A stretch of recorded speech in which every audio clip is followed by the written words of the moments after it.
As Prefect of the Vatican Dicastery for Integral Human Development, how do you see the collaborative work of the cross-Catholic outreach with the Dicastery playing a positive role in the Universal Church?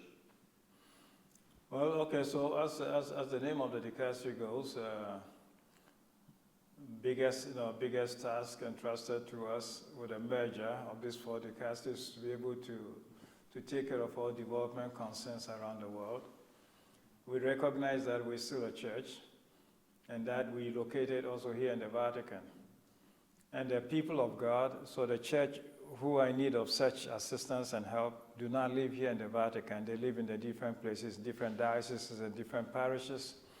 So we recognize that we have to play an intermediary role, kind of facilitate, okay, the promotion of development for the local churches. And so it's important for this development, you need 2 essential things. You need actors trained who dispose of some, qualification, expertise, and then you need the resources to make this happen. So in terms of training, the competence of the personnel, we try to work together with other organizations like Caritas, usually has competent staff and other bodies in the local churches. And for resources, sometimes we have from here, from the Dicastery, but sometimes also from other entities who dispose of philanthropic objectives and who are ready to commit funds and resources to this development. And cross-Catholic outreach is being in that category, being able to raise funds and being able to support some of these development initiatives. So they've done a good job so far. I have come to know them of late, not too long ago. Some have known them better from their relationship with former dicasteries in the past.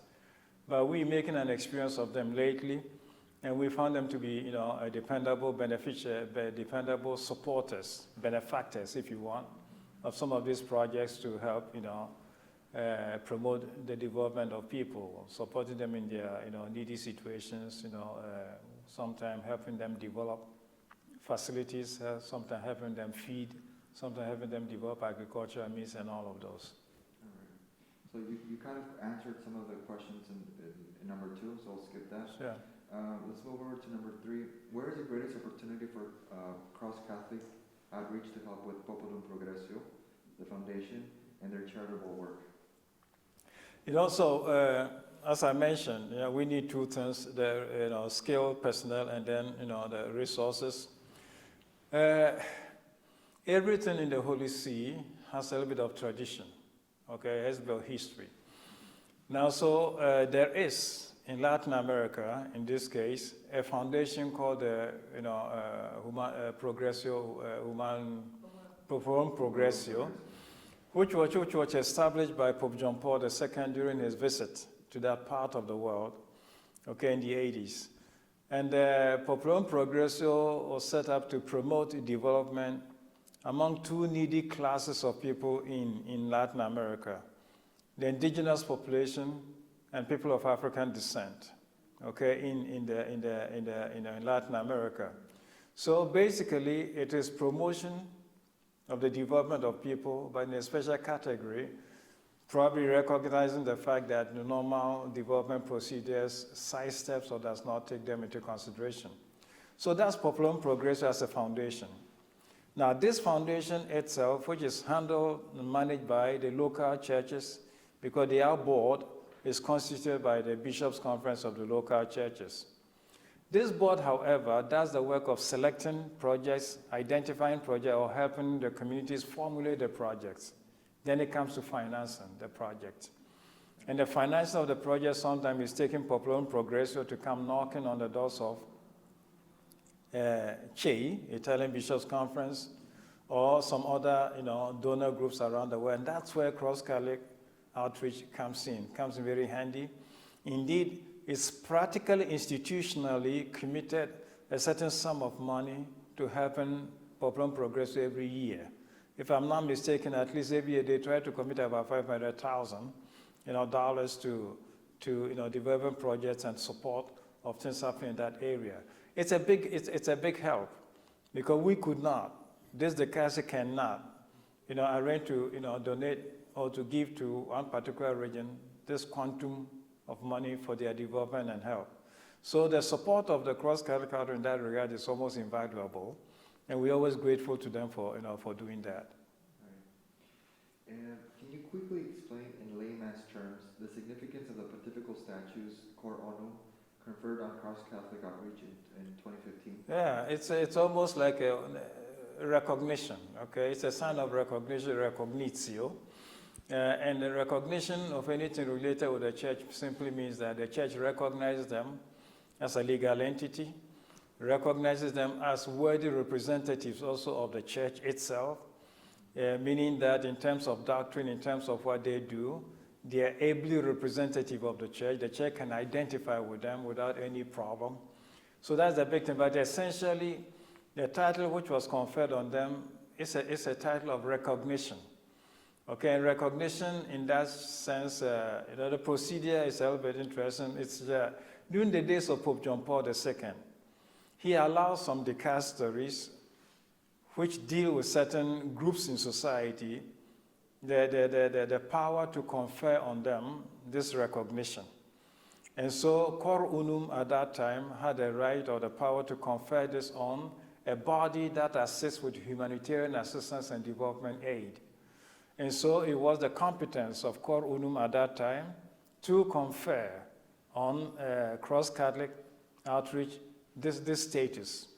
So from that moment, cross-Catholic outreach is a body recognized by the Catholic Church for its generous support of church mission, for its worthy and able representation also of the doctrine and the belief points of the Catholic Church, in such a way that what they help with and what they support in no way contradicts any doctrinal statement or any approach of the church. So it's a very positive thing. It doesn't happen often, but it's something that we encourage. We encourage every church, every organization that develops within the church for any purpose to seek this recognitio, okay, which is a sign that the Holy See endorses what you're doing. The organization has its support, and it can also obtain guidance, as it were, from the Holy See. How do you envision the ordinary lay Catholic making a difference in the world pertaining to integral human development? How do we engage them? Yes, how do you see the average Catholic making a difference? No, it's so very many ways. These days of voluntarism, we're doing this interview here in Italy, in Rome, and you probably know of the group called FOXIV, okay? FOXIV is a group that organizes volunteers and do a lot of voluntary work. And we just heard from one staff of this Dicastery, Alexandra Silvi, who is a scout, a Girls Guide leader, and they do a lot of voluntary work also. So, I mean, I just cite this example simply to say that lay people's support of the church's mission can take place in so very many different ways. Those who can decide sometimes to go on mission. They accept to go, live in a place, render support, either with their skills, with their knowledge or whatever, to help the local population, with whatever projects they have in mind. When it is not possible for people to do such visits, sometimes then they provide a means, okay, to make those type of things, happen or possible. And that's what cross-Catholic outreach does. It provides a means to enable some stuff like that happen. But it doesn't limit itself to that, simply giving the means and staying away, as it were, in a comfortable America or whatever. But sometimes we have to do on-site visits, to visit where projects are being undertaken with their support, with their means, to try to establish contact. In other words, to put human face to the support and the projects, the support that comes and the project that happen.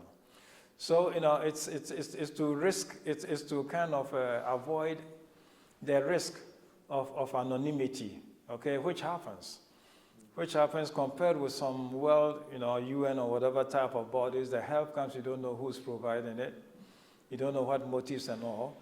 But cross-Catholic outreach tries to follow us up on this.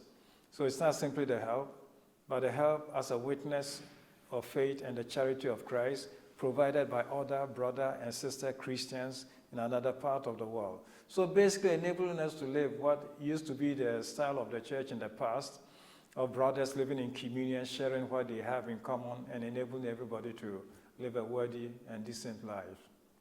All right, and lastly, in the world today there are many distractions. What words of advice and encouragement would you like to share pertaining to peace, justice, as well as global unity? Yeah.